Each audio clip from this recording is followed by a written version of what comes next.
make it. Don't ever let them get inside your head. Komunitas masyarakat peduli Timnas Indonesia tuntut Gubernur Bali Wayan Koster untuk menyampaikan permintaan maaf karena memberikan pernyataan yang diduga sebagai salah satu alasan pembatalan Indonesia sebagai tuan rumah Piala Dunia U20. I Gusti Putu Arta merupakan politikus Partai Nasional Demokrat sekaligus juga mantan komisioner KPU RI.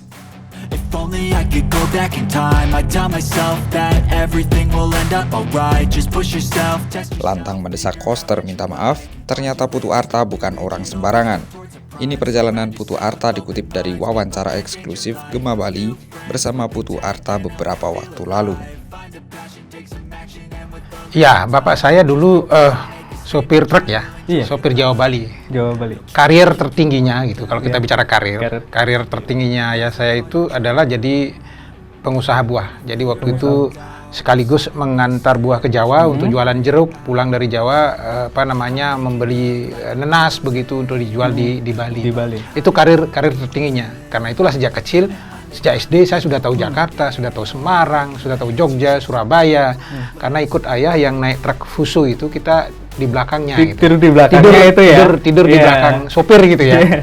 Jadi diajak apalagi pas liburan pasti saya minta mau ikut ke Jawa gitu, ikut bapak yang jadi sopir. Nah, disitulah kemudian saya berkembang. Saya tinggal di sebuah perkampungan yang sederhana, yang kebetulan di mana? Di Tegal Mawar namanya, Tegal Mawar, Banjar Bali begitu. Yang orang-orang penduduk di situ sebetulnya di sektor informal, ada yang jadi buruh di pasar, ada yang jualan di pasar dan seterusnya, sangat-sangat sederhana begitu.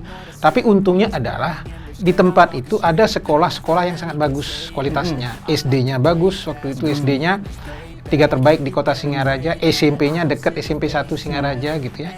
Kemudian SMA-nya SMA 1 Singaraja. Dan kebetulan Tuhan memberi saya sedikit berkah dalam bentuk kemampuan kecerdasan yang lebih. Dapat kemudian pot yang rabuknya bagus itu, SD yang bagus, berkembanglah di situ. Jadi berkembanglah jadi juara di SD, di SMP sampai kelas 3 juga masih jadi juara kelas, masuklah di SMA 1. Jadi perkembangan itulah yang kemudian membuat saya bisa menempuh pendidikan tinggi. Nah, itu juga yang menjelaskan kenapa dalam satu kasus yang nanti mungkin akan dibahas saya jadi cukup emosional, karena saya orang yang kemudian diselamatkan oleh negara, memperoleh beasiswa, mendapat asrama mahasiswa untuk pendidikan sehingga bisa menyelesaikan S1. S1-nya kemarin di mana? Di Udayana. Udayana. S2-nya juga di Udayana, walaupun saya katakan S1-nya lama sekali saya tempuh. Karena saya keburu bekerja, lama pokoknya. Lama saya tempuh, tapi saya tidak pernah menyesali begitu, karena saya harus berusaha, saya harus bekerja, tapi toh juga sudah selesai. Poinnya adalah saya dibantu oleh negara, saya dapat beasiswa, dapat asrama gratis, pendidikan gitu ya. Karena itu negara menjadi penting, siapapun yang jadi pemimpin ini hari, memang harus memperhatikan siswa-siswa miskin yang punya potensi prestasi agar terselamatkan, mereka tidak tetap miskin tapi bisa melompat begitu. Dulu kalau sempat memilih untuk masuk ke KPU sampai ke KPU RI, sebetulnya di jurnalis gitu. Oh, jurnalis. Darah saya sebetulnya lebih darah jurnalis. Kalau ada tadi pertanyaan milih jurnalis apa politisi, saya akan lebih memilih jurnalis. Darah saya sebetulnya darah saya sebetulnya darah jurnalis gitu. Apakah karena saya pernah jadi juara, apakah karena saya sangat menjiwai pekerjaan itu. Tapi ketika itu saya sudah membaca suasana yang akan terjadi hari ini. Bagaimana kemudian profesi jurnalisme itu mengalami degradasi cukup tajam ini hari ya. Dalam pengertian di Bali maksud saya. Bagaimana kemudian perkembangan koran menjadi secara ekonomi jadi karena alih teknologi, karena macam-macam.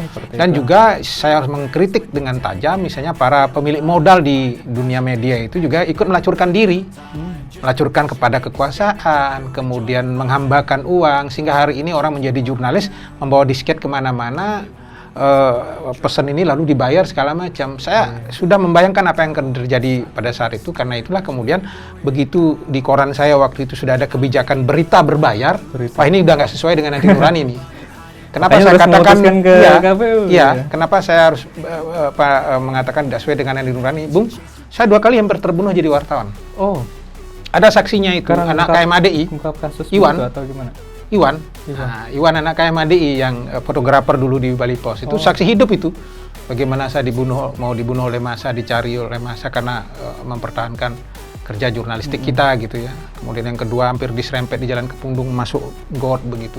Karena kita sangat menjiwai pekerjaan kita itu, tidak mau dibayar, tetap keras gitu, kritis. Nah, tapi karena saya melihat wah ini kalau 20 tahun ke depan kayak begini situasinya, pemilik modal di Bali nggak happy lagi menjadi jurnalis nih, martabat kita.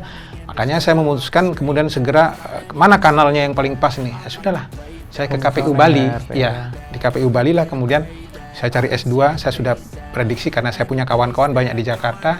Saya ingin mewarnai di Jakarta. Sebetulnya sudah disiapkan. Begitu saya di KPU Bali, saya sudah punya mimpi saya harus masuk ke pusat. Kita siapkan betul.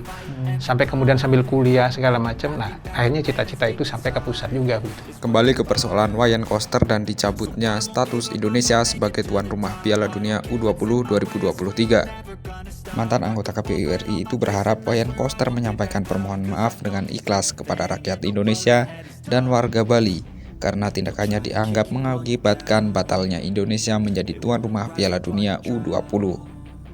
Terkait penolakan Koster jika timnas Israel ikut bermain di laga Piala Dunia U20 ketika Indonesia menjadi tuan rumah, Putu Harta menilai alasan itu tidak perlu dijelaskan karena yang diinginkan para pendukung sepak bola adalah pengakuan sang gubernur. Dia menjelaskan konsolidasi awal telah berlangsung di mana komunitas masyarakat peduli Timnas Indonesia akan mengumpulkan para pecinta sepak bola di seluruh Bali untuk menyampaikan aspirasi dengan anggota yang lebih banyak namun secara tertib.